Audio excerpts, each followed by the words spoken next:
अस्सलामु अलैकुम वरहमतुल्लाहि वबरकातुहू।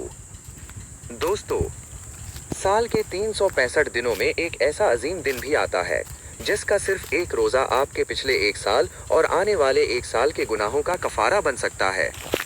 जी हाँ, ये है यौम अरफा यानी 9 ज़ुल्हिज्जा का मुबारक रोज़ा। आखिर उस दिन की इतनी बड़ी फजीलत क्यों है और हमें ये रोज़ा किस दिन रखना चाहिए? आइए आज की वीडियो में आसान अंदाज में मुकम्मल तफसील जानते हैं। सबसे पहले अरफा के रोज़े की फजीलत सुनते हैं।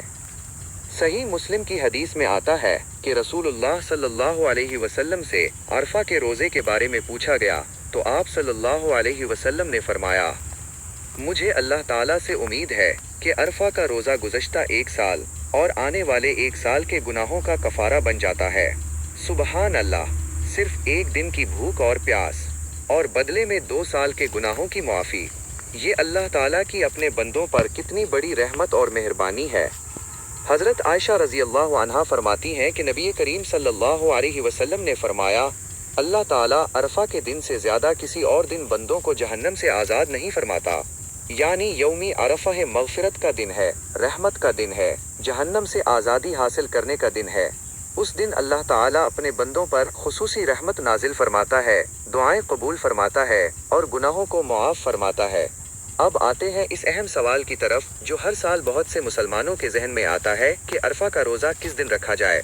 अक्सर फ़ुक़हा और मुफ्तियान किराम फरमाते हैं कि रोज़ा अपने मुल्क की मकामी रूइयत के मुताबिक रखा जाए, यानी आप जिस मुल्क में रहते हैं वहाँ जब 9 ज़ुल्हिज्जा हो आप उसी दिन अरफा का रोज़ा रखें, क्योंकि इबादत का ताल्लुक मकामी वक्त और तारीख़ से होता है। दोस्तों, ज़ुल्हिज्जा के ये दिन बहुत कीमती हैं। इन दिनों में ज़्यादा से ज़्यादा अल्लाहु अकबर, अल्हम्दुलिल्लाह, सुबहान अल्लाह और ला इलाहा इल्लल्लाह पढ़ें, इस्तिग़फ़ार करें, दुआ करें और अरफा का रोज़ा रखने की पूरी कोशिश करें। खुद भी इस अजीम इबादत का एहतमाम करें और अपने घर वालों और दोस्तों को भी उसकी तरगीब दें। अगर आपको ये मालूमात फ़ायदा मंद लगें तो वीडियो को लाइक करें, अपने दोस्तों के साथ शेयर करें ताकि ये सदका जारिया बन जाए और चैनल को सब्सक्राइब करना ना भूलें। अल्लाह ताला हम सब की मग़फ़िरत फ़रमाए, हमें अमल की तौफ़ीक़ अता फ़रमाए और यौम अरफा की बरकतें नसीब फ़रमाए। आमीन या रब्बल आलमीन।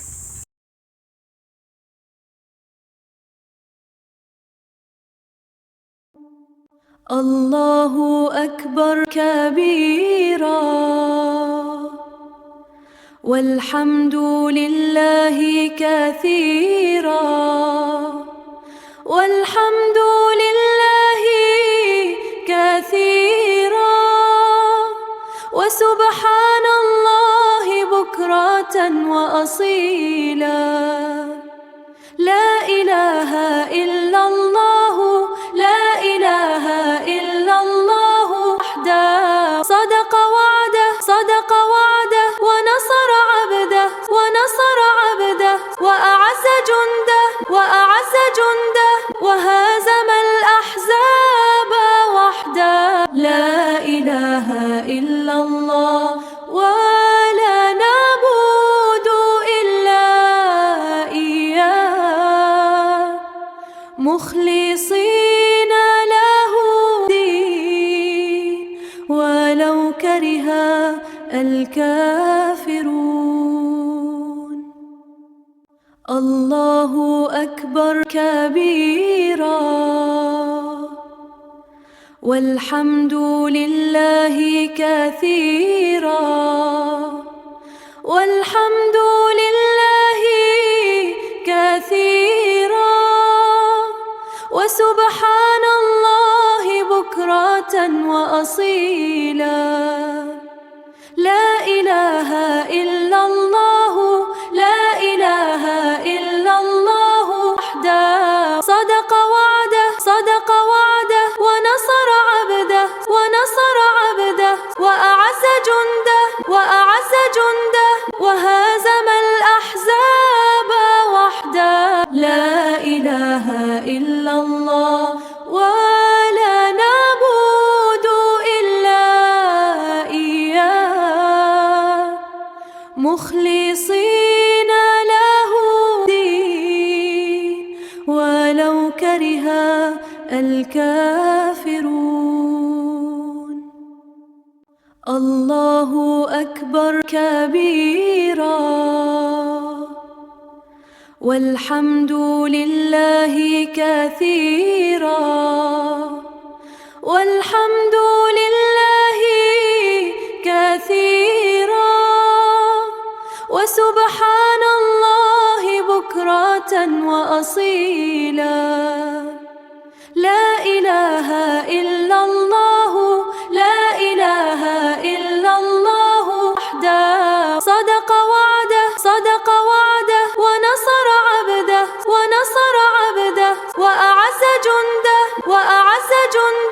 وهزم الأحزاب وحده لا إله إلا الله ولا نعبد إلا إياه مخلصين له الدين ولو كره الكافرون الله أكبر كبيرا والحمد لله كثيرا والحمد لله كثيرا وسبحان الله بكرة وأصيلا لا إله إلا الله لا إله إلا الله وحده صدق وعده ونصر عبده وأعز جنده وهزم الأحزاب وحده لا إله إلا الله ولا نعبد إلا إياه مخلصين له الدين ولو كره الكافرون الله أكبر كبيرا والحمد لله كثيرا والحمد لله كثيرا وسبحان الله بكرة وأصيلا لا إله إلا الله لا إله إلا الله وحده صدق وعده ونصر عبده وأعز جنده وهزم الأحزاب وحده لا إله إلا الله ولا نعبد إلا إياه مخلصين له الدين ولو كره الكافرون الله أكبر كبيرا والحمد لله كثيرا والحمد لله كثيرا وسبحان الله بكرة وأصيلا لا إله إلا الله الله أكبر كبيرا